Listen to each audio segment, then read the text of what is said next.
Farm Business Uganda ekitongole ky'abalimi n'abalunzi bano bawa abalimi n'abalunzi amagezi agabayamba okwekulankulanya n'okwenyumiriza mu bye bakola. Gwe omulunzi w'enkoko omuli eza broilers, croilers, saso, layers ne loko jangu ofuna amagezi ku ngeri ey'ozirabiriramu olyoke ofune amagoba. Ate bwe kituuka ku byennyanja basima ebidiba n'okusomesa ku nnunda ennungi ey'ebyennyanja omuli empuuta, emali, engege. Ate tebakoma okwo bakuyigiriza n'okutabula emmere y'ebyennyanja okusinziira ku stage ze biba biriko. Omulunzi w'ente, embuzi, endiga, obumyu nawe batuukirira ofuna amagezi. Aba Farm Business Uganda bakowola naawe alunda embizzi okubeetanira anti bakufunira breed z'embizzi ennungi ezikula amangu omuli Landrace, Large White, Hampshire kuteeka ne Cambrough. Gwe omulimi n'omulunzi lekera kwemulugunya beekwate tojja kwejjusa. Bakufunira ensigo kw'oteeka n'okusomesa ku ndima y'omulembe ekwatagana n'ebibala omuli emicungwa, emiyembe, amapaapaali, obutunda n'ebirala bingi. Gwe omulimi wa vanilla naawe teweegayaalirira anti aba Farm Business Uganda weebali okuyamba. Gwe omulimi w'ebitooke naawe jangu obeebuuzeeko ku butya bw'osimba ebitooke ne bitakuwa kiwuka ate ne bibala bulungi. Funa amagezi ku kika ky'emiti egikula amangu egigumira embeera y'obudde omuli emisizi, peyini, kalitunsi, emivule n'ebika by'emiti ebirala bingi. Aba Farm Business Uganda bakuyambako okufuna ebigimusa ebirungi eby'omulembe okuli eby'omu ttaka n'okufuuyira n'amadagala ag'enjawulo agayamba ebirime byo okukula obulungi nga tebirumbibwa biwuka. Ebirime omuli muwogo, soya, kasooli, lumonde, kabeji, ensujju, watermelon, ennyaanya, obutiko, ebijanjaalo n'ebirime ebirala bingi. Ebintu bino byonna bakuwa amagezi ku byo okossaako n'okubikufunira. Okumanya ebisinga osobola okubirako aba Farm Business Uganda ku 0753 19 95 12 oba 0761 48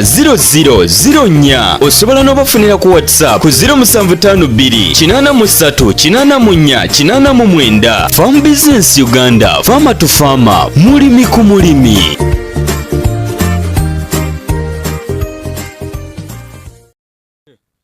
Twagala okwanirizaako gwe ali okubanga atulaba. Farm Business Uganda, farmer to farmer, mulimi ku mulimi. District ya Buyukwe gye tusiŋŋaanibwa olwo ne tusansaanira eggwanga lyonna. Kati ebyaffe twalekera obibalaga, kati tubalaga ebyabakiranti baffe abaasalawo okubeera nga batambula naffe. Kino kye tutera okubagamba nti bw'otambula naffe era mutera otukubira essimu, nina kino musobola okufunira omuguzi. Kasi otambula naffe tukuyambako okufunira akatale, kubanga oba waffe nga enjogera y'enseno bwega nti waffe wa ku kiddo. Kati gwoba waffe wa ku kiddo. Olw'ensonga eyo bw'oba okolaganye naffe akatale kabeera kazibu gye tuli eri ggwe. Wakati tosobola kutegeera nti abatwetaagako amagi nga tusobola ffe basapula tetusobola kubawa tomamanyi muwendo. Kati tulowoozayo ku mulimi waffe bakira nti waffe oli yatuggyako enkoko nti kira nti oli alina enkoko wetaaga mmeka. Bwe tugatta nti ayagala tuwe tugeze nga 200 tumanya nti nno ffe waffe ajjewo oba tugeze oba 10 oba 5 ate tumanya nti wakirala nti oli ajja genda gye yata ne wooli ajja. So bw'oba okolaganye naffe ekyokuweza akatale tekiba kizibu, ekibeera kyangu mu mbeera efaananako bwetyo. Ennimiro gye tulimu ya butunda. Omwezi ogw'okunanga guggwako nga gutandika bw'oba mutero tugoberera ku setasi zaffe eya Farm Business Uganda n'eyange nze kennyini tutera oteekayo ne tukubuulira wawe tuli. Kati nange kambabuuza oba ekintu kye ntera okola ku social media nga oba mumanyi nnyo naye kati mbulira wawe ndi waneeno. Kati kubanga ffe twabateerako ne tubalaga nti nno tuteekako ntuga nti tuli Gundi, tuli Gindi, tuli Masaka, tuli Gundi, wonna ye tuli. Kati yabuuza bw'obanga okyajjukira bulungi wano tuli luddawa. Kati sijja kutawaanya nnyo, tuli wakati wa Njeru Municipality ne Lugazi Municipality. So wano we tuli. Tuli mu butunda twakulaga nga tupima okyajjukira bulungi nga tulipima awantu wano ebifaananyi kyabijjukira gweya. Ate lo tugobera ku statasi njogera ku mmwe enamba zammwe tuzirina. Kati gwoso tegeera nti nno kyajjukira mwezi okuna twali tukulaga nga tuli kupima mu mbeera efaananako bwetyo. So njagala kwanirizaako tegeezaako omuntu omulala ku Farm Business Uganda omutegeeze nti Farm Business Uganda tuli under Kevima Training Center Uganda Limited ate nga tugaa nti mulimi ku mulimi mu mbeera efaananako bwetyo kasa otugoberera n'osheyalinga n'otegeeza abalala kiba kikuyambako tukuyambako kuwa amagezi ekyo kifune bulungi ne tukuyambako okufunira ebyo byoba weetaaze ate ne tukuyambako okubikukolera kakati waneeno tetuliiwo nti nno twabikola twakolako ne tuliwo kubanga twayambako kirayanti waffe mufunira ensigo oba endokwa ez'obutunda katunda kaneeno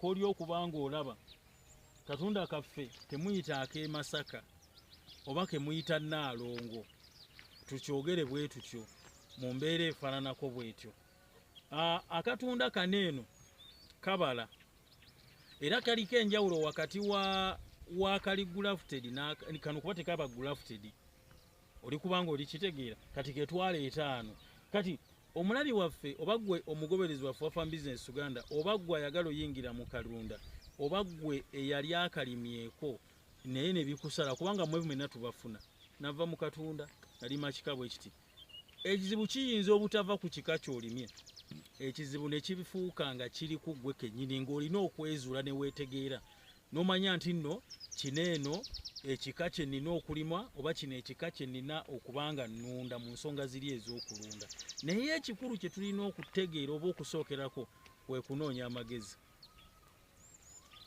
kunoonya amagezi n'otayingira mu kintu nakukyamuka mbadde mbagamba ne vidiyo gye twali twakamala okubawa nti waliwo omulimi omu omulunzi waffe omuyajja nga alina ekiro ky'okulunda bingi zino ensolo zammwe oba ze tuyita empunu ne mugamba nti tandika n'ensolo 3 ye n'alabanga nzatta ebirooto bye no mba siri kutta birooto byo naye mba njagala nzimba experience eno otandika katugeze n'ensolo 3 n'ogenda ng'ozimba ku kyoto kyo kubanga gw'ogamba nti nina okubeera n'ensolo 150 ku faamu kati ekyo kyekirooto kyo naye kino nkulaga nti ogende ng'ozimba experience ng'ozimba obukugu ng'ozimba obumanyi obeere ng'osobola okubeera ng'otuuka ku kiri eri oli kubanga okitegeera tuli wano 5 ku 10 mbadde njoga ne kirayanti waffe nangamba kakati nkubuulireko kakati wano namazo waneeno nafuniddewo experience ngenda teeka eka eri jambuulidde gwe gy'otamanyi gy'okulaba oli kukitegeera nti teyasookera ku kiri kingi teyasooka nti kantandike ne eka no yanoonya experience kirungi nnyo bw'obanga toyingirangako mu mulimu gwonna n'osooka n'onoonya experience tubeerenga abayindi omuyindi oba omunakkenya nga ze Uganda waneeno tubalabye bw'apangisa awantu oba okukolera awaawo omwaka guno ogumu gumala omuseetinga ku peesi era tateekamu nnyo omwaka ogumu gumala kuggwako n'alyoka ayongera okuteekamu ng'alabye bw'abanga alabye bimusaze akomaawo oli kubanga okitegeera kati mbadde ndi kugamba nti noonya amagezi omusajja omu yatugamba nti ky'omanyi waliwo akimanyi okusinga kakati kino kankibagambe tulina abantu abamu abalimi oba abalunzi nga twefuula nti tuli bagezi nnyo kati njogera kuffe abali mu sisitimu naye kimanye nti n'oyo gw'olabanga ata ali wansi wo kubanga gw'olundira mu bungi asobola okubaako ettondo ly'amagezi ly'asobola okwongerako ku faamu ye yennene gy'olaba oba ku nnimiro ye yennene nga gw'okyerabanga okyalima eka olimamu eka bulundira mu bungi n'osalawo onoonye bali ku levo zo bayinza obutaana magezi ago naye ng'ate agalina ali eno oba oli kubanga okitegeera ne bw'osoma ebyawandiikibwa bikulaga nti bano abali waggulu ate ababayamba ng'obakukuma be bano abantu ba wansi ne woolaba omukulembeze akugamba yamukweka nga baali buntuntu bantu bali awo banakunaku si bano abagagga oba oli kubanga okitegeera so noonya amagezi awantu wonna we weetaaga onoonya amagezi sobeera na limiti ng'onoonya amagezi ekyatobeera na bukukkiriza noga nti nze gundi yekka yantegeerera no ekyo tetukyagala twagala naawe otuuke weetegeerere obeere nga ogamba nti no bannange we mba nnima akatunda ngobeera mitendera ki Farm Business Uganda mwaŋŋamba we muti okuyiga tekukoma osobola okufuna ku TV. Nze kisinga okunnewunyisa tubeera oluusi ku leediyo okwo n'osomesa omuntu oyo mwennyini waddamu okuba essimu n'abuuza ekibuuzo oluusi ky'omaze okunnyonnyola naye alinoonya kuyiga ayongere. Omuntu anoonya okuyiga ayagala okubeera mu kintu anoonya nnyo okuyiga era alwana nnyo. So omulabi waffe omulungi bw'omala okufuna amagezi ng'omaze okusoma bakusomesezza akalulu engeri gye kafunamu omuntu oyo akubuulira ebibi n'ebirungi. Mwe mwagala nnyo soma ebirungi era mmwe temwagala babuulira mazima. Naye teriyo bizinesi etalina challenges. Tebakulimbanga gw'ojja kulowooza nti kulima butunda nze bw'ojja gye ndi nja kubuulira ekirungi n'ekibi. Naye eriyo gy'ogenda okugenda ng'akubira birungi nze butunda buneeno nabulima bwe nti nembukola bwe nti nenkola bwe nti nenkola bwe nti nenkola bwe nti nenkola bwe nti. Oli kubanga okitegera obadde okimanyi ng'obutunda buneeno nno ye ffeeza eyasooka. Kirayanti be yakola nabo badde Kirayanti waffe ali bweru naye omwami we gwe tubeera naye wano mu Uganda, omwami we gwe tubeera naye kakati Kirayanti ali eri bweru kati omwami we alina be yali akola nabo. Kakati bwe yali akola nabo mu kusimba bweru titwakozesa bigimusa ne tukozesa ne layimu. Bo bwe bazzanga kuba bateekangamu ngaafu ne bazzaako akataka katono. Oli kubanga okitegeera bino ye byasooka naye kamera nga bw'eri okulaga ekulaga nti waliwo ate size ziri eri. Oli kubanga oziraba kati kyaleetera obutunda buno nga twali tubusimbye nga bwe baali babusimbye bo bwali busimbiddwa okubeera nga bujja. Kati bino ebimu bye byalwana. Oli kubanga okitegeera noonya nnyo amagezi mu nsonga ez'okulunda bw'omala beera mu malirivu. Eri abantu abaagala tubakake ekyo ky'owulira tubenga abakikuweekako obuweesi nedda. Bw'obanga oyingidde mu kulima akatunda beera mu malirivu mukko kubanga eri bizinesi bw'obeera olubuto ani akuyamba olukusitulira gwali weesitulira ne lukukola ne lukuliisa ettaka ly'okutooyi ne lukola ki naye ng'otuuka oyagamba nti njagala malenzaale. Kakati abamu singa Kirayanti ono yalaba kineeno yandimaliza agamba kansooke mpummule mu nkite teyandibadde tatuukiza. Teriyo bizinesi etalina challenges.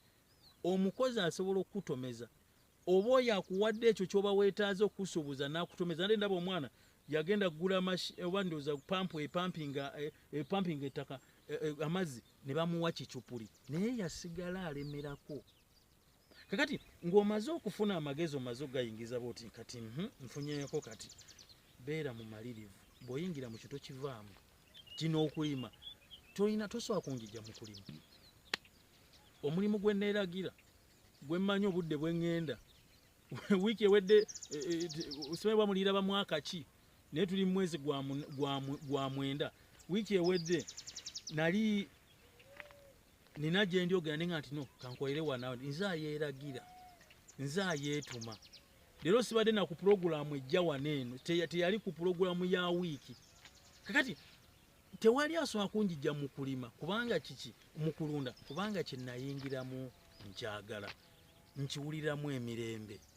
Bizinesi eno gyagale gifuule mukwano gwo gifuule mukwano gwo akyasinze. So bw'onaamala okola ekyo kigenda kubanga kikoya kati manya wa soma tokyamuka. Abamu tusoose bw'omala osoma iyo bakeera nti ajja ekyandisembyeyo naba nga kyasoosezza. Bw'oba ozze gye tuli nogaa nti njagala lima bito kuba butunda buneeno nga omanyi kyozze okulunda okyoyagala okulima oba okulunda kyoba olina osooka okukola.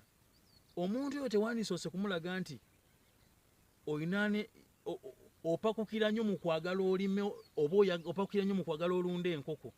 Wandisoose muga njagala kunsomesa nfune amagezi mu nsonga ez'okulima oba n'ensonga ez'okulunda.